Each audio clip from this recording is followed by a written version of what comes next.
From the 13th to the 15th of June, American carriers had I would conducted. just say one thing about Japanese planning assumptions. If the Americans or British did not respond the way they wanted it, their plans went for a complete toss. Yeah. They couldn't change their timetables very well. So in June, from the 13th to the 15th, American carriers began like airstrikes while surface forces were bombarding some of the Mariana Islands. On the 15th of June, the first American troops would go ashore at Saipan, which was a brutal battle, by the way. And basically, American control of the Marianas would actually bring their strategic bombers within range of the Japanese home islands. So this pushed the envelope, and this is basically why Toyota was forced to start Operation Ago, which was, the long-awaited, as the Japanese called it, the Kantei Kaisen, the decisive battle, because this was do or die now. If the home islands were to be bombed, they knew it was over. For Operation Ago, Toyota was going to be ordering Vice Admiral Jisaburō Ozawa to implement it. Did you have anything on Ozawa? Yes, I do. Good. Give me a moment. Underappreciated admiral, by the way. Oh, completely. It's quite interesting that two of the admirals I'm going to be talking about, including Admiral Ozawa, were pioneers of naval aviation for their respective nations. Admiral Ozawa, his career in the IJN started in 1909 and had a pretty rounded experience, you could call it. He served on battleships, cruisers. Mind you, one of the battleships he served, Craig, the Mikasa, very early in his Mm-hmm. career. Yeah. And he had experience with gunnery and also torpedoes. And then, became a destroyer captain. He achieved flag rank in towards the end of 1936 and was teaching the Air College. And he was the first high-ranking Japanese officer that recommended the carrier forces be consolidated to create a powerful punch, which was the Kido Butai. A lot of the operational doctrine that the Japanese used for carrier operations, he was a key figure in developing that doctrine. The same doctrine that Nagumo would follow by the book. But Yes, he would. it but unfortunately he was never given command of the first air fleet or the Kido Butai because Nagumo was given it only on the grounds of seniority. Yep. And after he was overlooked for this role, he was given fleet command of the Southern Expeditionary Fleet, supported operations in the South China Sea, and provided naval support for the invasions of Malay and Singapore and the Dutch East Indies. Before the Battle of Midway, Ozawa led a group of cruisers into the Bay of Bengal, and they, sank a lot of merchant tonnage of the British, which resulted in 23 merchant ships being sunk, which was about 130,000 tonnage that was lost. And this was a comparable number to the Operation Berlin raid, where the Gneisenau and Scharnhorst in the Atlantic sank a similar number of isolated merchantmen. I thought it was pretty cool. Yeah.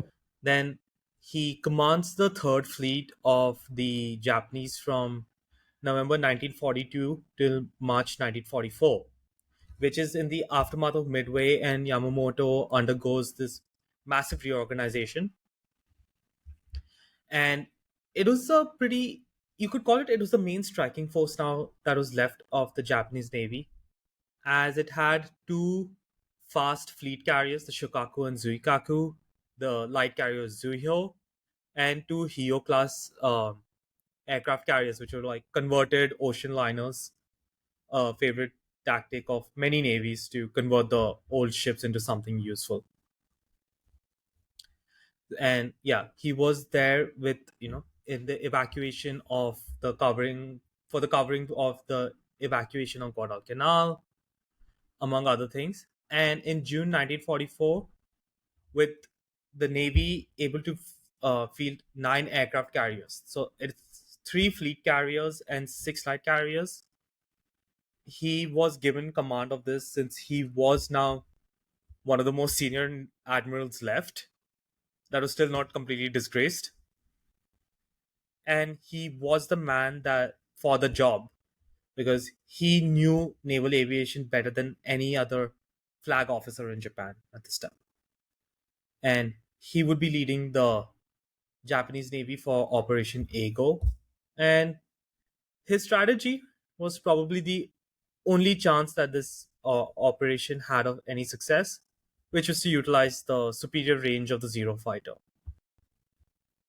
And yeah, that is all I would say right now for Admiral Ozawa. We'll have more discussions coming up about the battle that involved him. Here we go. So yeah, he was chosen to lead this, and Operation Argo envisioned a fleet battle in one or two decisive zones, either off the Palau or the Western Carolines. Unfortunately, that was not how it was going to go down. The first mobile fleet would be supported by nearby elements of the shore-based First Air Fleet. It drew upon Koga's earlier Plan Z, with land-based recon and early warning designed to shave down about a third of the enemy carrier forces. The aim was also to follow with Ozawa's carriers to strike in the daylight, then perhaps at a nighttime with a surface engagement to hit the enemy screening forces with a mass torpedo attack. It's pretty standard for the Japanese. If the Americans attacked the Marianas, Ozawa would remain in local waters, aiming to lure the enemy further south.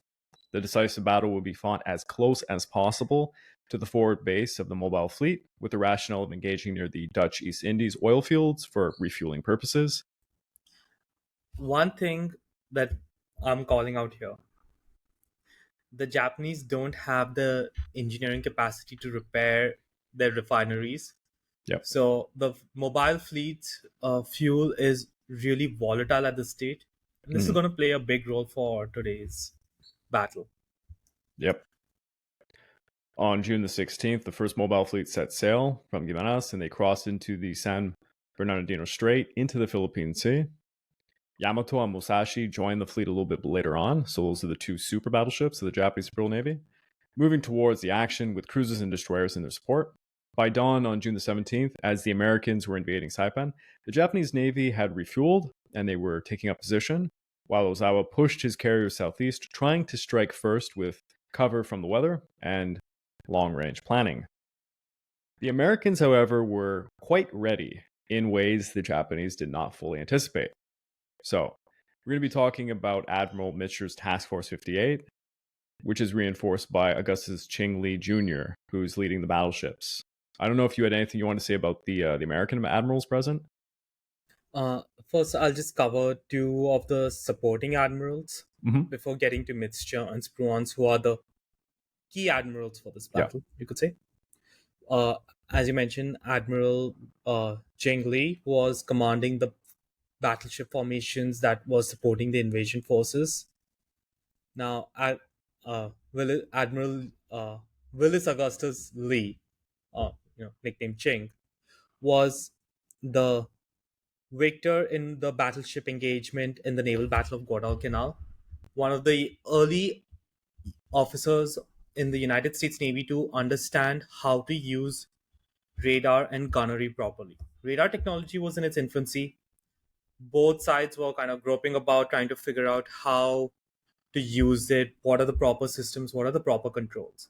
He was one of the quickest learners, and it paid dividends in the naval battle of Guadalcanal when he led the USS Washington and South Dakota into combat. As a result of his performance there, he was given command of all battleships in the Pacific Fleet, especially the fast battleships, which included the Iowa class, North Carolina, and South Dakota class battleships. These are they are the primary escorts and defenses for carriers, you could say, on the sea because of the number of guns in terms of anti-air power that they are able to bring. But one interesting thing I really like about Admiral Lee, he's an Olympian with 5 golds, 1 silver, and 1 bronze that he won in the 1920 Antwerp Games. Yeah, no, it's really impressive. And considering they were all in shooting, I guess it makes sense that this guy understood, ship to ship surface engagement combat quite well. Yeah.